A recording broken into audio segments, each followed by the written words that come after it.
오늘 본문의 말씀은 오므리의 아들 아합의 이야기입니다.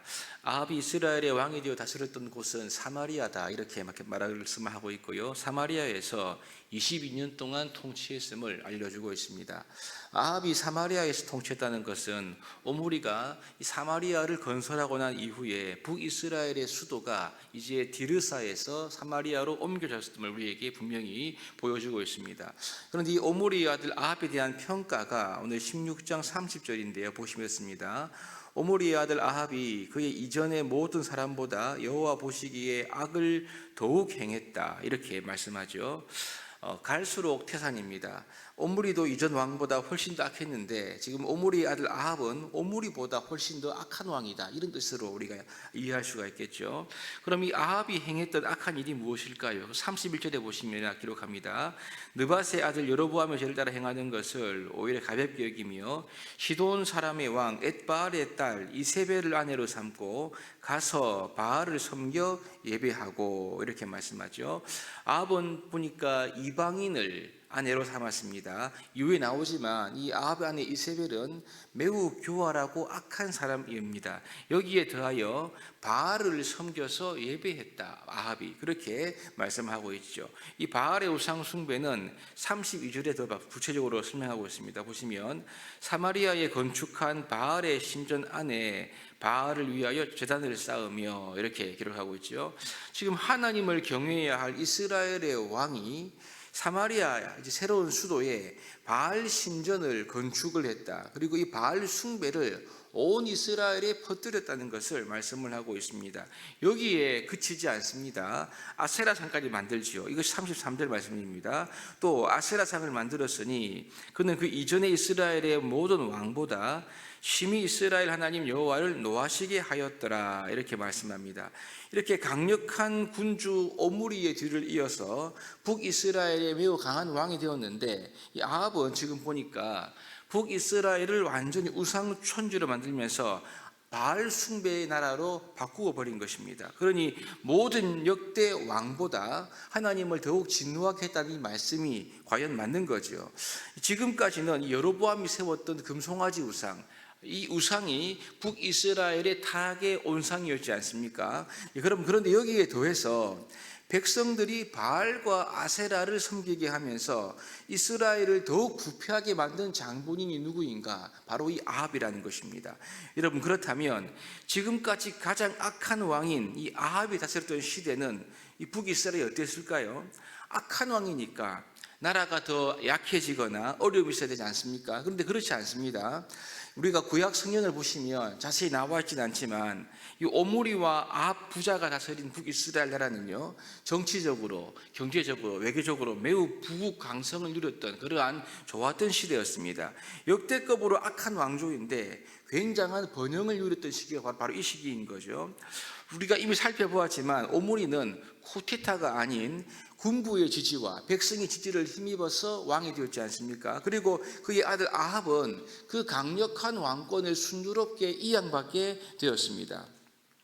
특히 아합은 시돈 왕의 딸 이세벨과 결혼하면서 당시 이 두로와 시돈이 있는 베니게 지역과 동맹 관계를 가지게 되죠. 그래서 이 베니게 사람과 무역을 하면서 북이스라엘은 경제에 매우 큰 이득을 얻을 수 있었음을 우리가 충분히 예상할 수가 있는 거죠. 그러므로 아합이 다스리는 이 북이스라엘은 여호와가 아니라 바알과 아세라를 숭배하면서 매우 큰 번영을 누렸던 그 시대인 거죠. 그러니 이때는요, 하나님을 우습게 여길 수밖에 없는 그러한 시대였음을 우리가 충분히 알 수가 있습니다. 이 바알과 아세라를 섬기면서 나라가 부강하니까 여호와 하나님은 이제 더 이상 존재하지 않는 것이 아닌가. 바알과 아세라만으로도 번영하는데 꼭 하나님이 필요할까? 이런 생각을 할 수가 있는 것입니다. 하나님을 말씀한다고 했는데 그 말씀이 지금 이 아합 시대에는 쏙 들어가고 없는 것 같아 보이는, 하나님이 말씀 안 해도 부국강성한 나라가 아닙니까? 여러분, 이러한 시기가 바로 아합의 시기인 것입니다. 여러분, 과연 하나님의 말씀은 이 아합의 시대에 아무런 영향가가 없는 그러한 말씀인 것일까요? 그렇지 않지요. 오늘 본문 34절과 이어지는 17장의 내용은요, 이 바알과 아세라 숭배로 팽배하고 이 시대에 번영했던 이 아합의 시대에도 하나님은 여전히 살아계시고 그분의 말씀은 최고의 권위를 가지고 있다는 사실을 이 말씀이 우리에게 분명히 알려주고 있습니다. 먼저 3, 4절 보실까요? 그 시대에, 이 시대는 지금 이 아합이 다스리는 부강한 이스라엘 시대인 것입니다. 그 시대에 베델 사람 히엘이 여리고를 건축하였는데 그가 그 터를 쌓을 때에 맏아들 아비람을 잃었고 그 성문을 세울 때에 막내 아들 스굽을 잃었으니 여호와께서 눈의 아들 여호수아를 통하여 하신 말씀과 같이 되었더라. 여러분, 지금 이 건축이 잘 되는 시대는 경제적으로 좋은 시대가 아니겠습니까? 그 시대에 이 히엘이 이렇게 우상숭배로 점철된 시대에 건축을 했는데 여호수아에 기록된 말씀대로 그의 두 아들을 잃는 이야기를 기록하고 있는 것입니다. 무슨 말일까요? 아무리 우상숭배로 점철된 시대라고 하더라도, 하나님을 믿지 않아서 부국강성한 시대가 된다 하더라도 그 시대에 하나님이 없는 것이 아니라 하나님은 여전히 살아계시고 그분의 말씀은 영적으로 어두운 그 시대에도 여전히 역사하고 있다. 이것을 이 열왕기서의 저자가 강조하고 있는 것이 아니겠습니까? 여호수아 26장에 보시면 여호수아가 여리고성을 무너뜨리면서 그 성을 점령했을 때 이렇게 맹세합니다. 이 성을 다시 세우는 자는 주님 앞에 저주받을 것이다 라고 하면서 그 성벽 기초를 놓을 때 맏아들을 잃을 것이고 그리고 성문을 달 때 막내 아들을 잃을 것이라는 말씀을 분명히 하지요. 지금 이 히엘이 아합 시대에 여리고 성을 건축하다가 이 두 아들이 죽게 된 사실을 이 열왕기서의 저자가 일부러 기록하고 있는 사실을, 의도는 이 불신으로 팽배한 부강한 이 시대에도 하나님의 말씀은 여전히 역사하고 있다. 이 점을 우리에게 분명히 알려주고 있는 것입니다. 여러분, 그렇습니다. 때로는 우리 하나님의 말씀이 분위기에 묻혀버리고 환경에 묻혀버리고 시대에 묻혀버리는 것 같습니다. 말씀이 꼭 없어도 되는 것 같아요. 그러니 자연히 사람들은 하나님 말씀의 중요성을 점점점 망각하게 됩니다. 하지만 여러분, 분명히 기억하십시오. 아합의 시대에도 그렇고요, 오늘날 지금의 시대에도 모두 다 우리 모든 시대는 하나님의 말씀의 권위 아래에 있음을 믿어야 합니다. 그리고 우리는 하나님의 말씀을 경외함으로 받들고 우리가 대해야 한다는 사실인 거죠.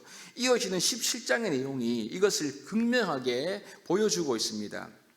드디어 엘리야의 이야기가 나오지요. 이 구약의 유명한 선지자 엘리야가 이 세상적으로는 가장 풍요로웠지만 영적으로 가장 어두웠던 바로 이 시대에 등장해서 하나님의 말씀의 위대함을 우리에게 보여주고 있는 것입니다. 엘리야가 뭐라고 했습니까? 17장 1절이지요. 길르앗에 우고하는 자 중에 디셉 사람 엘리야가 아합에게 말하되 내가 섬기는 이스라엘의 하나님 여호와께서 살아계심을 두고 맹세하노니 내 말이 없으면 수년 동안 비도 이슬도 있지 아니하리라. 여러분, 지금 이 바알 숭배로 승승장구하는 아합에게 하나님께서 제동을 거는 그런 말씀 아닙니까? 이 말씀 이후에 큰 가뭄이 북이스라엘에 들게 됩니다. 2절부터 7절 말씀은 그 가뭄 가운데 이제 엘리야를 하나님이 보호하시면서 말씀을 따라 이 그리시네가로 가게 하시고 엘리야를 먹이시는 이야기가 기록되어 있지요. 여러분, 그렇습니다. 저는 이 말씀을 묵상하면서 하나님께서 세상 한가운데에서 살아가는 그리스도인들에게 이렇게 말씀하시는 것 같습니다. 세상의 형통을 부러워하지 말라. 악인의 성공을 부러워하지 말라는 거죠. 시대의 정신과 분위기 속에서 하나님의 말씀이 묻히지 않도록 하라, 이렇게 말하고 있습니다. 세상 사람들은 예수님을 안 믿어도 잘 되는 것처럼 보이고 승승장구하는 것 같아 보입니다. 아무런 문제와 어려움이 없고 갈수록 잘 되는 것 같습니다. 그 사람들 앞에서 우리가 전도하려고 할 때 하나님 이야기를 꺼내려고 하면 왠지 자신감이 떨어지면서 복음을 부끄러워하고 있지는 않습니까? 뭐 돈을 얼마 벌었느니, 아파트가 몇 개 있느니, 뭐 고급 자동차에다가 명품을 들고 있으면 하나님보다 그런 물질적인 가치에 소원을 두고 있는 사람들 앞에서는 성도는요 결코 쫄거나 부러워할 필요가 없음을 오늘 이 말씀이 우리에게 알려주고 있습니다. 왜요? 그러한 공허한 부, 죽으면 하나도 가져갈 수 없는 신기루 같은 그러한 부가 그 사람의 영혼과 인생을 구원할 수가 없기 때문에 그렇습니다. 성경은 단 한 번도 악인의 형통을 긍정적으로 말한 적이 없습니다. 아무리 악이 성행하고 불신의 분위기가 팽배하다 해도 하나님은 여전히 살아계심을 선포하고 있습니다. 그분의 말씀은 영적으로 어두워진 시대, 말씀의 성취가 없는 것 같아 보이는 그 시대에도 하나님의 말씀은 여전히 역사하고 움직이는 살아있는 말씀임을 우리에게 강조하고 있습니다. 이 점을 우리가 분명하게 믿어야 할 것입니다. 이 새벽에 우리의 관심이 세상의 형통이나 분위기에 있는 것이 아니라 영원한 그분의 말씀에 우리의 마음을 둘 수 있기를 바랍니다. 풍요로운 시대에도 말씀은 역사하고 불신의 때에도 말씀은 역사합니다. 지독한 가뭄 때에도 하나님의 말씀은 반드시 역사하는 것을 엘리야를 통해 우리 가운데 보여주고 있지 않습니까? 항상 우리는 하나님의 말씀을 귀히 여기고 그 말씀에 귀를 기울일 때 거기에 길이 있습니다. 말씀 안에 길이 있고 말씀 안에 우리의 소망이 있음을 믿고 항상 그 말씀 안에 거하고 우리가 주의 말씀 안에 거하고 말씀 우리 안에 거하는 놀라운 역사가 우리 삶 가운데 있게 되기를 주님의 이름으로 축복합니다.